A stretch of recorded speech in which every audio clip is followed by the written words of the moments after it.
Hello and welcome to Glitch Cube. We're a gaming podcast, and each week we take a deeper look into the art of video games. I'm Christian. I'm Chris. And we got another fun episode lined up for you guys. Really excited about this one, like I am for all of them, but nevertheless, still excited. So we wanted to talk about a topic that's coming up, or at least a game that's about to hit a really big landmark in its own sense. We want to talk about Animal Crossing. Now, this game, if you haven't heard of it, just turn on the internet. It's everywhere. I don't know where you've been, but Animal Crossing has been around for quite a while, but New Horizons is about to hit its 1-year anniversary, and the amount of fandom and content and just pure love for this game is insane to think about. And it has to do with the timing of which it came out and the state of this world that we're living in right now. And they kind of don't really want to say lucky, but they got pretty lucky with the release of this game. So before we jump into it too far, I want to find out what is your experience with Animal Crossing? I mean, I think it really, the timing of it, and Animal Crossing always had a really big fandom behind it, though it kind of was more dormant as the years went on. So the combination of, us being in lockdown and a game that was beloved as this came out, it's no surprise it really blew up. But for me, I remember playing on the GameCube. I still remember going into a GameStop, picking it up, thinking, what is this? I remember seeing it in a magazine, and back then, I always thought those kind of games were cool, little simulation kind of games that weren't super deep, So when I saw that you could build your little room and all this kind of stuff, I was like, oh yeah, I want this game. Yeah. That was weird how it took a whole memory card, but it was cool that they gave you one, which seems very unlike Nintendo to do. Right. But they actually thought about the player. Weird. I know. They've never done that since. Yeah. I spent a lot of time in that game. I thought it was the coolest thing. And back then, my attention span with games, I jumped around a lot. And looking back now, I'm thinking, man, how did I stick with that game for so long? Because once you do so much stuff in a day, there's nothing else to do, right? And it's not like the Switch where I can easily just switch between games really quickly. With the GameCube, was like, oh, I got to get the disc out. Now I need to pull another disc. You got to get up off the couch. Get off the couch, switch the memory card. It was a lot of work, Whereas now I can just, switch things around. But I loved it. I think I played it for a couple months before I even really started time traveling with it, because I was like, oh, I want to see everything really quickly. So I started time traveling, and man, that game it was good. But the thing that was kind of a bummer to me is there wasn't a whole lot that unlocked. As someone who grew up playing a fuck ton of Harvest Moon, I was expecting, over the game years, new buildings would form and life would, take hold of the area. But that never really happened to it. And it was a big game, right? You can't expect it, but little old me was hoping for that. Right. So after a while, I kind of stopped playing it, and then I tried playing New Leaf. I kind of skipped over a lot of the DS ones, like Wild World and stuff. I remember seeing them, but I kind of skipped it for New Leaf, and I thought New Leaf was awesome. I didn't play as much as I did as GameCube, but I loved how there was a lot to unlock. Buildings, you got Rooster. It was cool. It's what I would have wanted originally in the GameCube game, but at that point in my life, I was too busy to really play, especially a game on a handheld. I don't know. I feel like handheld games were always kind of second best to me. Even though a lot of them are awesome, it's just for me, when I want to play a game, I usually sit at the TV or at the computer. Um, and then this came out, and it took me in for a while there. Yeah. But regretfully, like everything, it kind of wore off. I still jump in every few months just to see what's new, and I'm really surprised some of the stuff that's come out lately. I'm looking at the Sanrio update, and it looks kind of cute. I'm not a big Hello Kitty fan at all, Hmm. but the furniture and the outfits, I'm like, oh, this is kind of cute. I kind of like it. Right. Kind of makes me want to jump in. I can't see if it's for US, but it looks cool.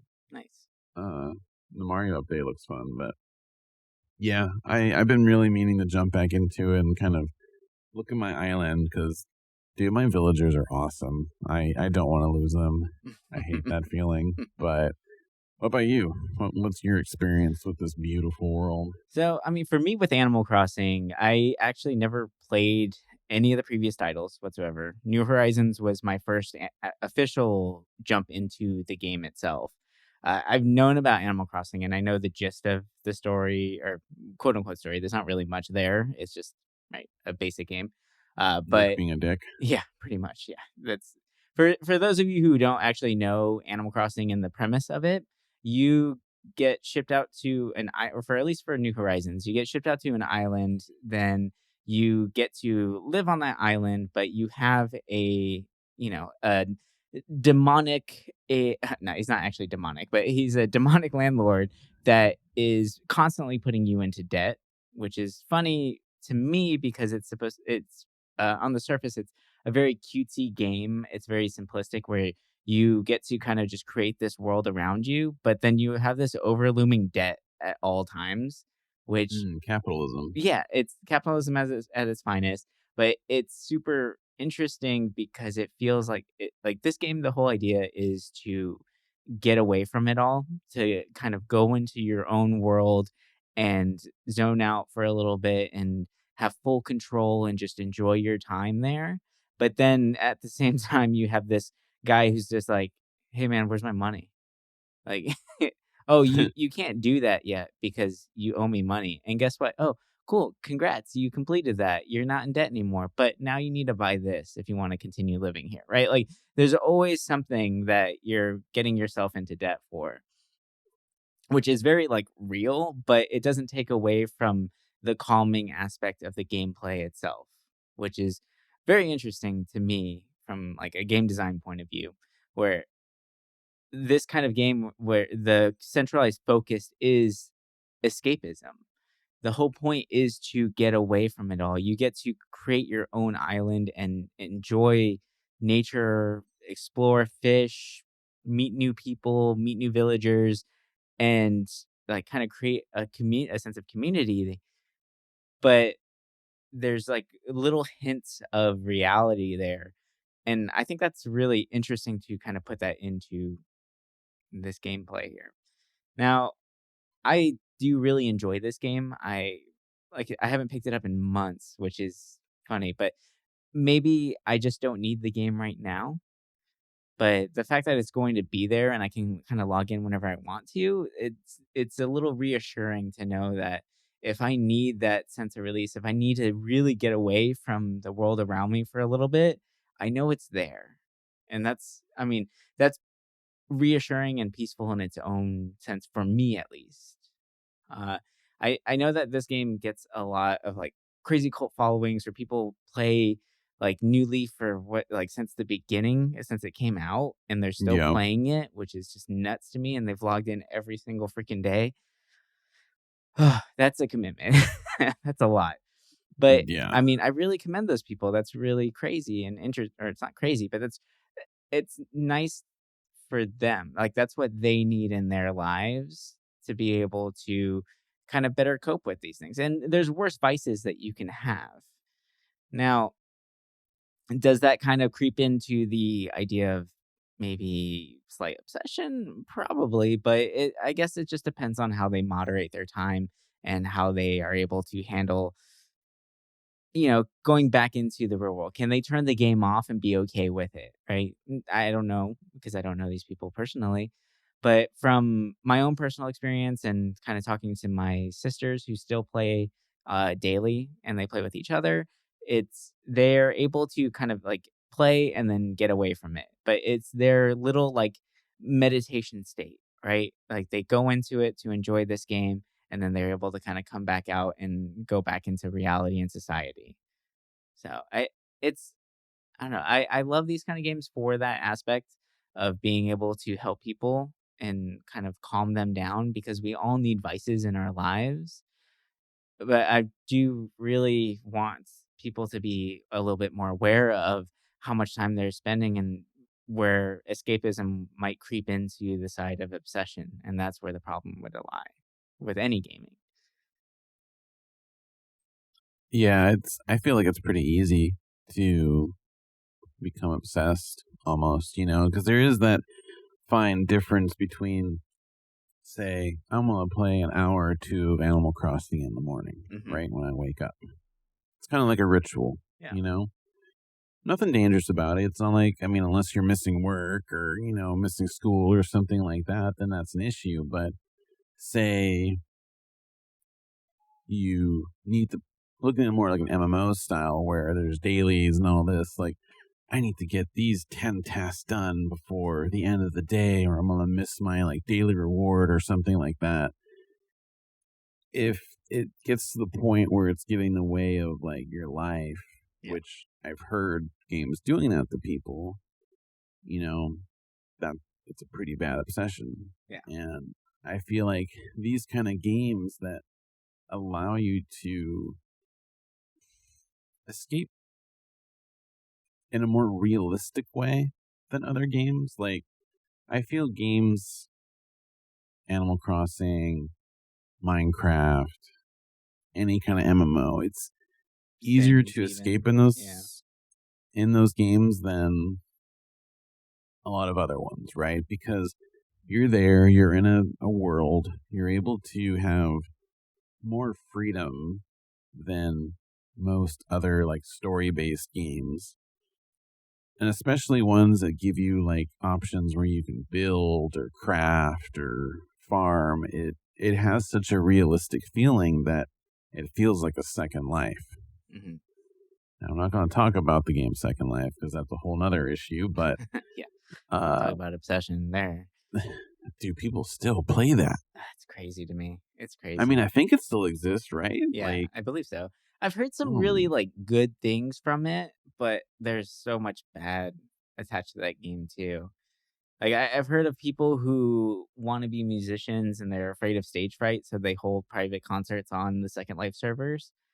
Because really, yeah, like it's that kind of stuff is really like that's beautiful in its own right? Like it being able to find a way to get yourself out there and express yourself where you feel comfortable, that's key to everything. I mean, that's what we're doing here. We found a medium that we found comfortable with in order to share our thoughts and ideas with the world and the masses because I don't know, like this is just the medium that worked out for us.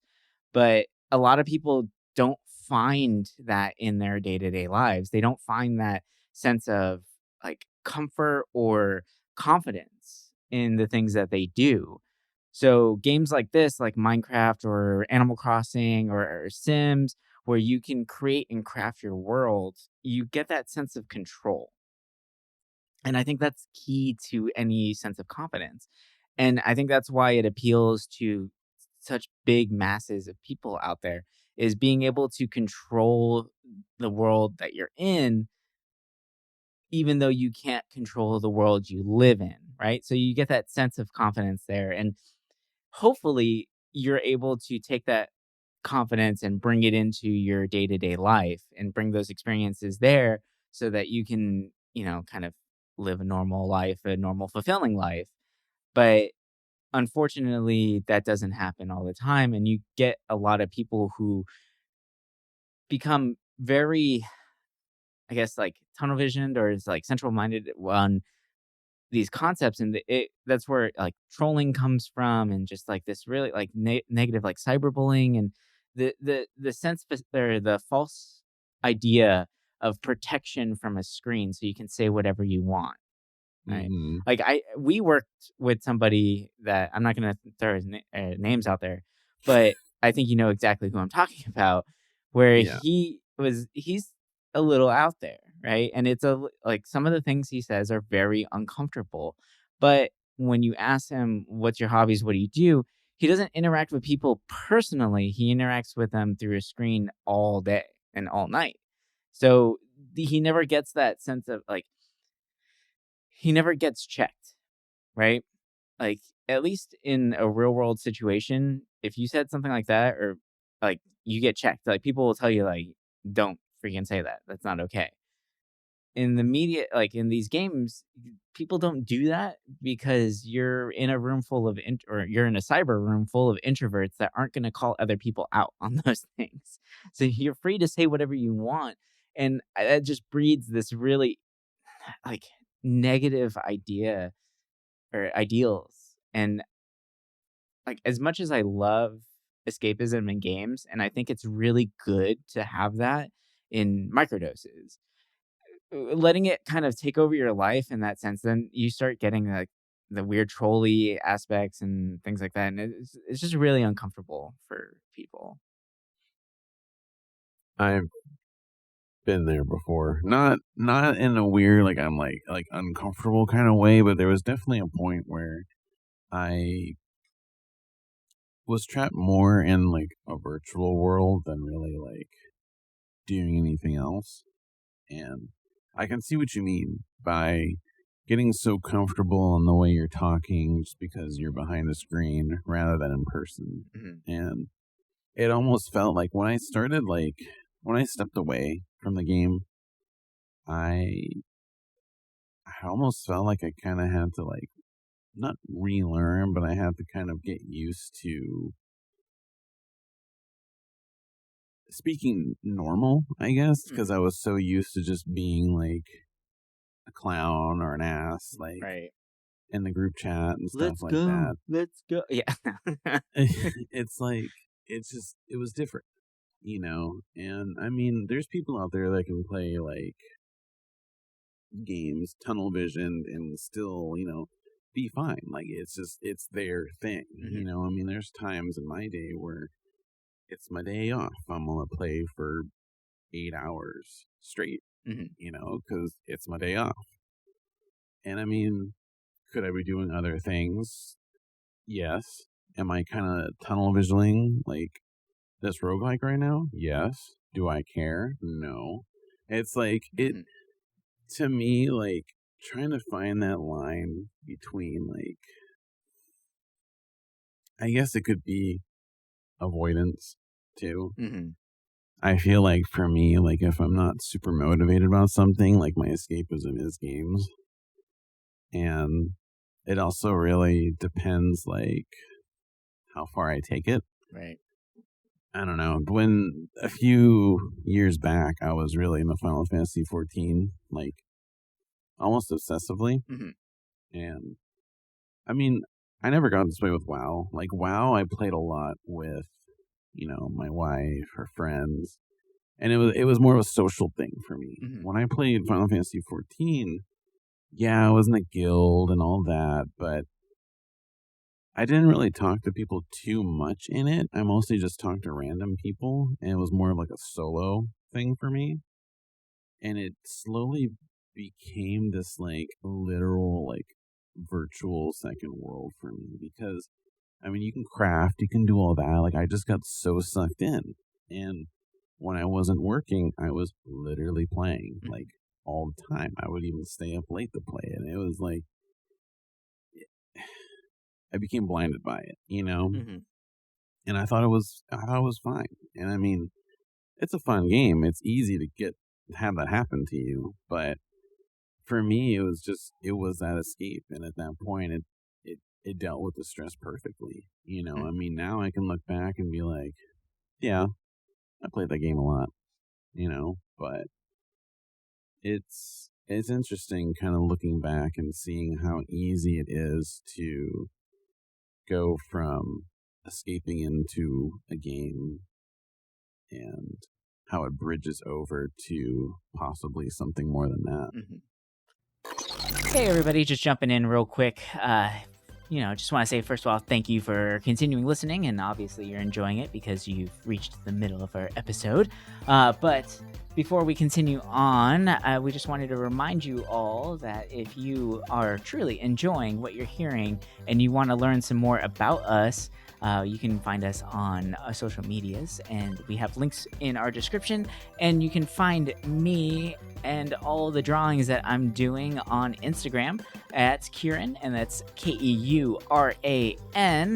What about you, Chris? You can find me at Sloppy Cube on Instagram. That's Sloppy and Cube at the end of it. I do all retro games or just games in general, so if that's your thing, check me out. You can also message me about ideas and anything, because I love talking.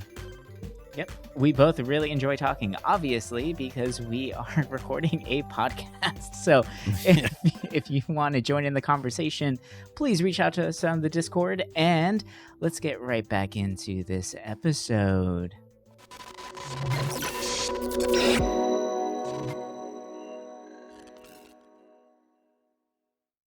So you mentioned World of Warcraft, and we've talked about a few other titles. I'm curious though, is there a game like your go-to escape game? Is there one that like you put on when you just kind of feel a little stressed, or it's one that you can always go back to, or at least feel comfortable knowing that it's there in case you need it? Question. That's why I asked. No, I'm just kidding. I know. I mean, when I'm stressed and just need to play something for the sake of it, I usually will jump to like a roguelike because it has that arcade feel to it, that high energy that'll kind of take away the high anxiety I have at the moment. And then when I die, it kind of makes a little crash, and then I forget about what was going on. Right. But if I were to escape in an actual game, I feel like the one that gives me the most calm over time is probably Minecraft. Okay. Now looking at it, like Final Fantasy, yeah, but I mean, I don't want to pay for it. So if I'm looking at something I can play right now, yeah, Minecraft for sure. Okay. Sims too. The Sims is another good one. Nice. But that I'll become obsessed by. Like that, I'll end up playing one evening, and it'll be like 6 in the morning, and I'm like, oh shit, I'm still playing this. Like that's definitely one that I'll lose track of time of. So yeah, Minecraft. Nice. What about you? For me, I've never really gotten too heavy into the like survival type genres or like the creation ones like Sims or things like that. So, Lucky you. yeah, I know. I kind of missed the boat. I avoided WoW as well. I played a little bit of Diablo, but I felt like I was always able to kind of step away from those games comfortably after just playing them for a little bit. So I didn't need to like go back into them constantly. But for me, really, one game that I at least feel comfortable knowing that it's always there, or I'll put it on every once in a while when I really need like to really like zone out, is actually Shadow of the Colossus. And it's funny because it's not one of those games that you have control over the world around you. You're running through a story, but I'm able to just like go into that Zen state, that full like meditated state, and just enjoy the experience and kind of like let let go of everything that has been going on around me for that day or week or whatever it may be. So like that's for me, that's my pick for sure.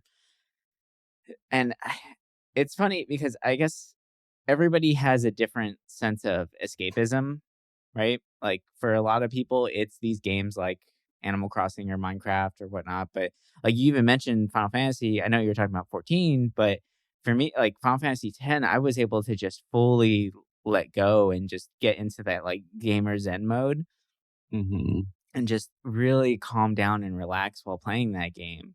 And it could be just like the repetitive actions of it, like knowing the combat through and through, and just knowing that like there's like a good way of accomplishing these goals. And it's like playing chess for me, right? Like the move sets make sense. and I'm able to make sense of the world around me, even though it's not like Minecraft where you have full control of the world around you. Like, Yeah. everything makes sense, and I think that's like, what I need whenever I need to escape into a game. I need a game that is comfortable, makes sense, it's not overly challenging, but it's just enough, and yeah, that's what Shadow of the Colossus is for me. Like, the from the art, the music, the gameplay, like, the actual story behind I'm able to get enthralled in that world every time I turn it on. So it's yeah, that's why it's one of my favorites, and that's why I constantly go back to it because and I constantly bring it up in the show because of how much it's able to impact my life. Like, that's my escape game. I mean, it's a good game to escape to. Yeah, it's been a fun one. It's a fun one to play, that's for damn sure. And there's so much craziness to it, but it's simple. It's such a simple game, but that's the beauty of it. And it's inspired so many other games. And I think that's what I love about it too is the fact that like how much it's inspired other things and like kind of changed the idea of gaming around us. Like yeah, it's just phenomenal. Well designed out through and through. But now I kind of like branching off of that and like how Shadow of the Colossus has been able to inspire and change games. Animal Crossing is starting to do that too, but in its own like different kind of sense, right? Where it's creating communities whenever communities can't be created. It's bringing people together even though they didn't realize they wanted to be together, right? Like we're a race of introverted xenophiles or xenophobics. Xenophiles, no, we're xenophobics. It's the opposite. Yeah, there you go. Like we're all xenophobic by nature. Where like we're looking out for ourselves. We're afraid of other people. Like there's that social anxiety is real for everyone. It's just a matter of how you deal with it. But Animal Crossing has given people an outlet to meet others, to have something common to talk about in these really, like, just disastrous times, honestly, and I feel like media in general is our, like, gateway out of traumatic events, and we can see that throughout time. Like, after the Great Depression even, the boom of the movie business because people needed that escape. They needed to get out of their own reality, even if it's just for like 40 minutes, like just to go somewhere else in their brain. Because I mean, if you as soon as they went back home to the same crap where it's like, okay, I need to still find a job. I need this. I need to figure out how to put food on my table. And that's really daunting. All those things it's hard to think about that all day. And that's just going to add so much stress to you and it's just unhealthy. So being able to escape to a radio show or escape through a movie or whatever it may be, or even just like magazines, because magazines actually grew in popularity after the Great Depression. Like that's what we need. And video games are starting to do that now like they're the magazines of the 1920s, right? They're Hmm. giving us that sense of escape and comfort and like kind of a way to ground our own ideas Mm. and share them with other people because we want to share things. We want to reach out to people. We're no matter how like anxious we get in social situations, we are social animals, right? Like we need to be around other people. Otherwise, you go crazy. You see the people who are alone all the time, they go a little nuts, and there's a reason for that. I So, was nuts all along. yeah, that's the trick, right? It's the whole trick, right? It's that's the secret. I'm always crazy. No, right? But it's cool. And one of the big things that I noticed, when I was reading about, was how much even Animal Crossing has impacted like the political campaigns and things like Oh yeah. that. Like that's such a cool idea that a game can do that.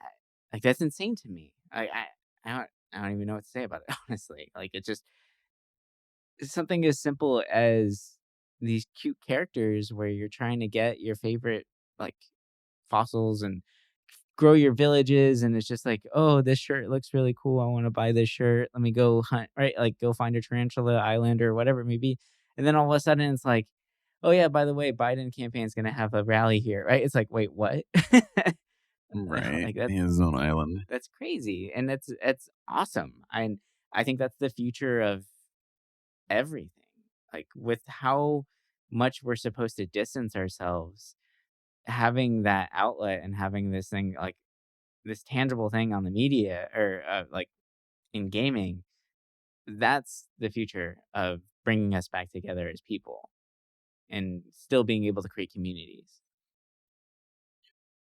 I definitely think that in the future, there will be something like Second Life, but better.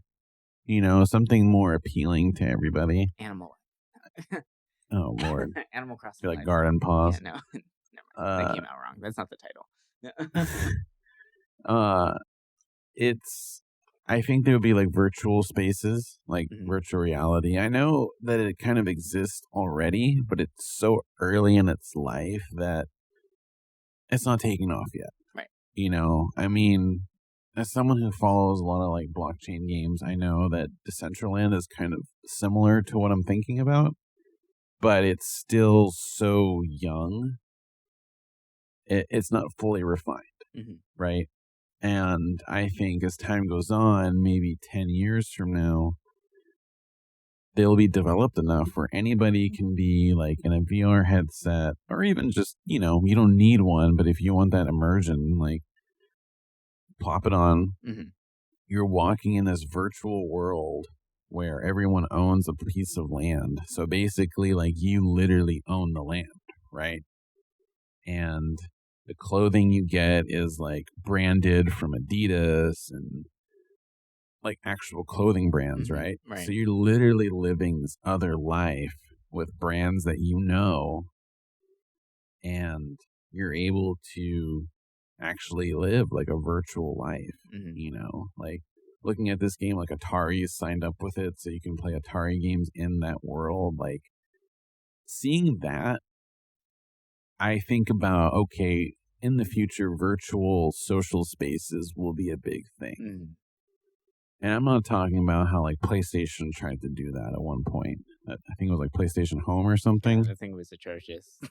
But I think definitely there will be that point where everyone will virtually meet. I mean, think about this. The past 10 years ago, we had message boards Mhm. and BBSs, right, for people to communicate.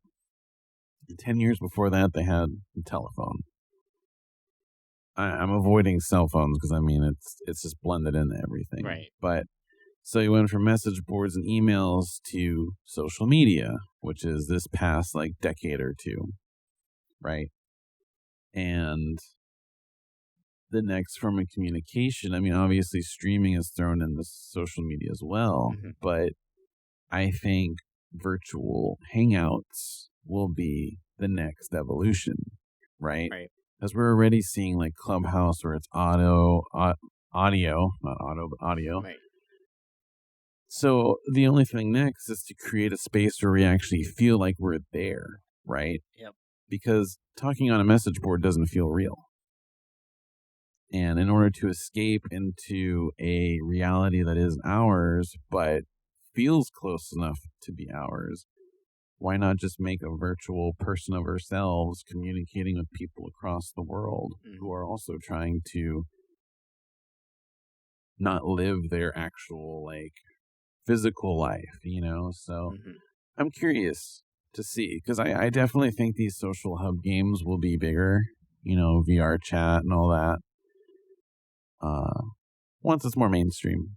And it'll be interesting to kind of look at this topic of escapism when those games start becoming big, Mhm. if they do. Right. Because will people really be escaping when that happens, or are they just, Oh, yeah. looking at it as an alternate life? I feel like that's gonna end up being more like avoidance than anything else if it becomes too big, right? Like it's the whole idea of like with Ready Player One, even Yep. where instead of really focusing on these like civil injustices and the pollution and like all the problems of the world, they created a safe space online that you can just escape Yep. to. And like while I love that book and like it's a fun idea to think about, it's terrifying in its own sense where it just that's not how you deal with your problems they're Mhm. just gonna continue being there when you get out of the game, and, like, that to me is more depressing than having a, like, a brief moment away from it all. Like, Yeah. using these games and these hangouts and these virtual environments as a way to connect with people is great.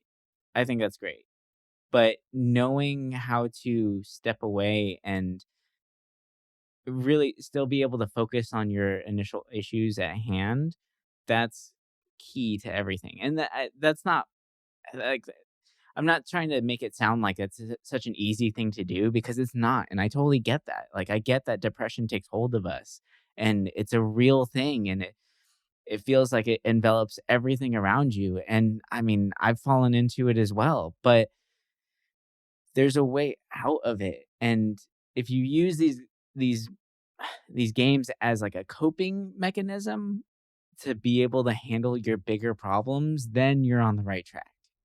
Don't let them envelop you completely where you get lost in them 100% and then you just forget everything around you. And I know that a lot of this episode is there it feels kind of like doom and gloomy, which it sucks, but I'm just as excited as I am for the future of this and like seeing the things that are potential or like the potential of what we can do and what kind of communities we can grow from there and how we can connect with people on the other side of the world at any given point in the day. Like that's amazing. But I'm also fearful of us focusing too much on those worlds and not being able to focus on ourselves. And I'm Mhm. seeing that a lot in the younger generations now where they're having a really hard time coping with things and even just interacting with people socially where it's hard you can't pinpoint it to any specific thing but like screen time definitely has to be impacting just like I remember it not even that long ago we were kids like my mom used to open the door and say get out and don't come back till the lights turn on like the street lights and if I ever asked her, "What do I do?" She's like, "I don't care." And, like, now, like, if you tell, like, a new mom now, like, that sounds like neglect, right? Like, it sounds like such a horrible thing to do to your kid, but Yeah. I felt like that was needed. Like, I needed to get pushed out there and just find friends and figure things out. Like, did it always go well? No, but that's life. It's not always gonna go well, and we can't live in this perfect bubble all the time of complete control and to shield our children from any potential harm whatsoever. So it's tough. This is a really tough topic because and it's very reminiscent of our second episode, the episode on depression, where there is no real right answer, and a lot of this is like our own personal experiences. But it's just it, and as much as I love games and what it does for people, I am still fearful of what it could also like do to people. There's always a Mhm. good and a bad to everything that we do here. And I always say, like, in moderation, it's great. I used to play games for 10, 12 hours straight. I played Mario start to finish, and that took like 30 hours, right? Like, which is ridiculous. But now I know that, I mean, I was very depressed when I was a kid, and I needed that, like, I needed to get away from people, and I didn't know how to properly talk to people and express my feelings. So, like, I worked through all that stuff, but I also had a really strong support system around me that allowed me to mess up and figure things out. So I don't know. It's tough. If I continue, I'm gonna just keep rambling on. But it's just it's difficult to really quantify the importance of these games and what they're doing. And as much as I really love what they're doing, and I think we're moving in a good direction. We really are. Yeah. It's you still need to be